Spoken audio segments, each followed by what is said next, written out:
तो कवि को वृक्ष बूढ़ा चौकीदार क्यों लगता है? बूढ़ा चौकीदार भाई यहाँ पे चौकीदार का मतलब तो जानते हैं जो देख-रेख करता है, लेकिन बूढ़ा चौकीदार का मतलब नहीं जानते। बूढ़ा चौकीदार यानी जो हो गया जो वृद्ध व्यक्ति रहते हैं जैसे कि हमारे दादाजी हो गए, चाहे कोई भी नाना जी हो गए, कि जिस तरह वो घर पे रहते हैं, हरदम घर में कोई आदमी रहे, ना रहे, रात रहे, दिन लेकिन हरदम वे दरवाजे पे रहते हैं, घर की देखभाल करते हैं।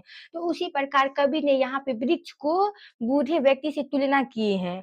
तो कवि को वृक्ष बूढ़ा चौकीदार क्यों लगता है? तो आंसर है कवि को वृक्ष बूढ़ा चौकीदार इसलिए लगता है कि वह कवि के दरवाजे पर हमेशा तैनात रहता था। तैनात का अर्थ यानी वो जो वृक्ष जो है कवि के दरवाजे पे हरदम रहता है। तो उसकी डाल खाकी वर्दी के समान यानी कि जो वृक्ष पर जो उसकी जो छाल लगी रहती है, वो खाकी वर्दी के समान दिखलाई पड़ती है और उसके ऊपर लगे लाल फूल लाल पगड़ी के समान दिखलाई पड़ती है या लाल पत्ती जो हो गया लाल पत्ती जो हो गया, वृक्ष के ऊपर जो लाल पत्ती रहता है या फूल रहता है वो लाल पगड़ी। पगड़ी का अर्थ यहाँ पे हुआ है कि जैसे कोई बाप पिताजी होते हैं, उनके पास बेटी रहती है तो वो पगड़ी कहलाती है। पगड़ी यानी कि जो कोई उसके कोई पिताजी होते हैं, उसके जो बच्ची होती है अगर कोई अच्छी काम करती है तो कहते नहीं है कि नहीं उसकी बेटी का उसके बाप का पगड़ी बढ़ गया है और कोई गलत काम करता है तो कहता है उसके बाप का जो है ना उसके पिताजी का पगड़ी नीचा हो गया है।